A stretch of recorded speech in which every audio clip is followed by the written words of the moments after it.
if one of the apostles had a business. I think it would be ran much more like a Chick-fil-A or In-N-Out. Ruslan. Before we get into that, guys, my name is Ruslan, and this channel exists to encourage you to mastermind your business the master's way. May not be subscribed yet, so if you aren't, please hit that subscribe button. All right, now let's get into the video. One Christian business that is not being impacted really at all by the sudden hike of the minimum wage in California. Okay, if you guys didn't know, California has just increased the minimum wage to $20 an hour.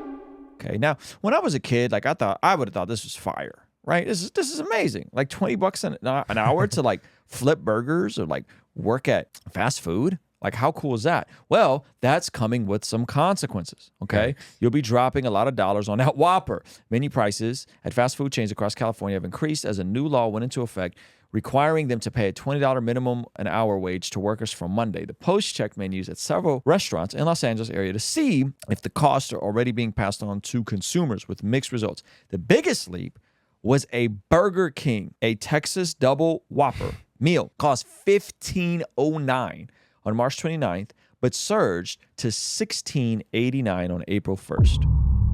$16 for a Burger King burger, dude? That's not counting taxes. Another 8% on top of that. That's crazy. Okay, so that's what's happening at Burger King. Now, by the way, let me just say this. I don't think that the minimum wage increasing prices on this sort of stuff is the end of the world, because if it gets people who can't afford bad food to eat at home. Like, I actually think that's a good thing. But the thing is that that's not just who it's affecting. It's affecting everybody. Yeah. Like, everybody is now going to have to accommodate this $20 minimum wage, which is then going to make everything expensive. And is this law just for fast food workers, not other minimum wage workers? So Panera figured out a way lobbying the governor, where they got a clause that if you bake bread, you don't have to comply. If your restaurant bakes bread, you don't have to comply. And I heard it's because the owner is friends with Newsom, and that he was able to kind of weasel in a little clause that actually makes no sense. Except for Panera. So it doesn't make sense, though.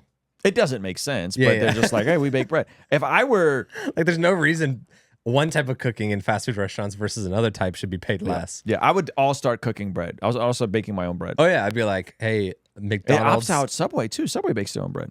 Really? Mm-hmm. It's interesting, right? Yeah, that's crazy. The Big Fish meal jumped from $7.49 on the menu before to $11.49. 50%, 53% increase. Now, there's something coming. There's a punchline coming here. I want you guys to understand that when business is done in a kingdom way, you could actually mitigate a lot of this stuff by taking better care of your employees on the front end. Burger King, you got there, but look at who had the least increase. At a nearby In-N-Out, the price hikes were more modest. Burgers went up about 25 cents, while sodas increased by a nickel. How is that so? So everyone else is having to increase their prices by 20, 30%. And In-N-Out had a slight bump and is now on the cheaper end of the fast food. In-N-Out used to be the premium fast food place. In-N-Out was like, yo, I'm going here, and it's a little bit, at least when I first started eating In-N-Out, it's a little more expensive than McDonald's. It's more expensive than Burger King. It was always comparable when I ate there. Yeah, I think we come from very different generations. Yeah, and now In-N-Out is cheaper than Burger King. Than how much is a Whopper? $7.99. Now check out what a double is at In-N-Out. They're going to show us a menu. Okay, double meal is $10. You get sodas and fries. But a double burger by itself is $5.65. You can still get a hamburger for $3.50. You can still get a cheeseburger for $3.95. That's crazy. That's a lot cheaper. Yeah. And their French fries are cut fresh inside of In-N-Out. They have their own supply chain on their.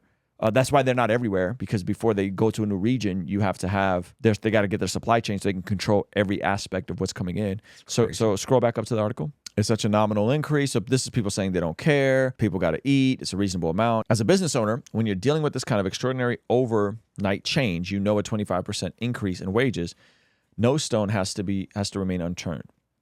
Who owns 18 restaurants in Northern California. Other restaurants checked by the Post showed no change, including Chick-fil-A, another Kingdom Business one. So why is that? Why is the no change on the Kingdom Business, Ruslan? So, from my understanding, and those of you guys that have worked at In-N-Out or Chick-fil-A, feel free to chime in.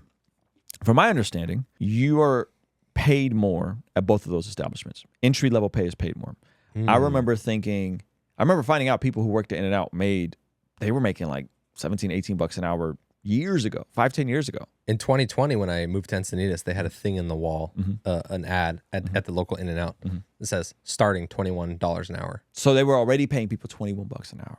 Yeah, Starting. years ago. Fair compensation.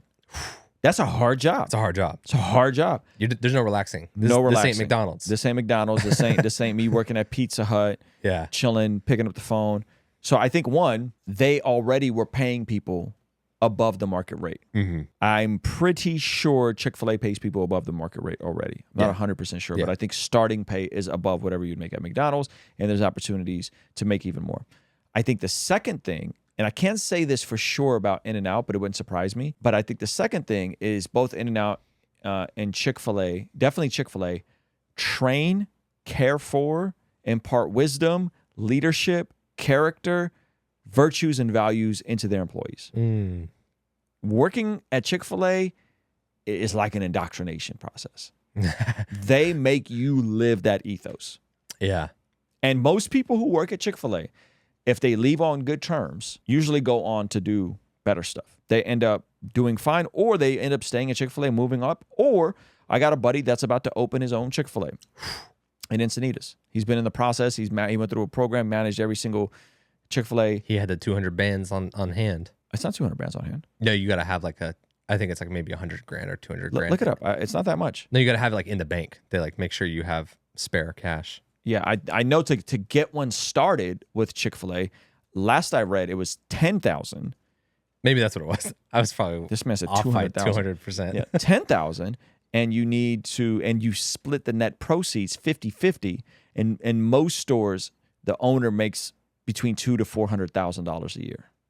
Yeah. It's sorry, my bad. I was way off. $10,000 in non-gifted, non-borrowed funds for the initial franchise fee. Whoa, that's cool. $10K, and you could start your own Chick-fil-A. But again, this is like you've been immersed in the culture. You've worked there. You have really, really drank the Chick-fil-A Kool-Aid? Lemonade. Chick-fil-A lemonade is fire. Phenomenal. Let's not cap. And you can have your own Chick-fil-A. My buddy, shout out Tyler Reese, is about to they're about to open his new store in Encinitas. And he's worked at all of them. And in the process, like he wasn't like broke in the process. They took care of him. He made decent money traveling and working at different stores and being the operator at other stores while there's a main owner operator. And Google what the average Chick-fil-A store nets, or look up what the average salary is of a Chick-fil-A operator. Around $200K. Yeah, around $200K. And then imagine living or opening one in Encinitas. That's the average. So average is middle of the line. Yeah, I heard the ones in Oceanside, or what is it? San Marcos and Escondido. I think it's the same owner. I know him as well. Make the most money. I heard those generate around 300 is his cut each. Wow. Each. That's what I heard. I don't know if I don't know if I could verify that. That's beautiful. 600K. That's beautiful. 300 per store. So what is the point? What is the point? What is the point? What is the point? Chick-fil-A, Ruslan. The point is, I don't think you make the process. I think they'll work you way too hard, and you'd have to wait way too long. Tyler's been with Chick-fil-A for 15 years, 10 years. I feel disrespected, but you're right. Sorry. I gotta own a farm by the time I'm 35. Yeah. So, by the way, this isn't an endorsement of fast food. This is an endorsement of everything Chick-fil-A puts in their chicken. I don't eat their fried chicken. I don't really eat Chick-fil-A at all. Maybe I'll have like a grilled chicken salad.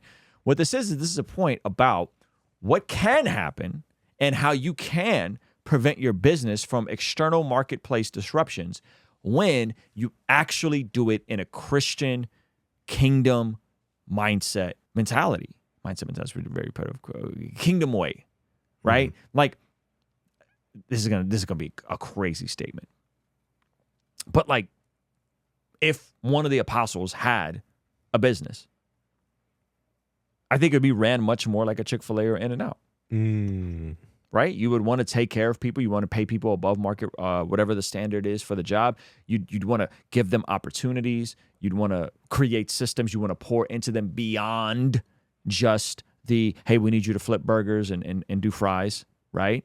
And so I think when you think about it that way, this is now where we could think on a macro scale, mega macro scale.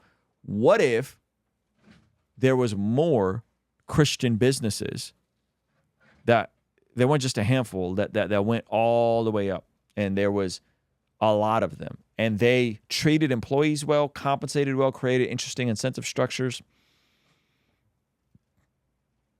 What kind of good could we do in the world by having more industrious people starting businesses, from brick and mortar shops to obviously businesses like Hobby Lobby, right? That could be really, really good for society as a whole. Thank you so much for watching that video. Guys, I believe that one of the best ways you can build a business is by first building a platform online. So Zach Sparazzo put together a free training for you on the #1 metric you can be looking for to explode your YouTube platform. Click the link in the pinned comment below so you can start that now. All right, I'll see you over there. Peace.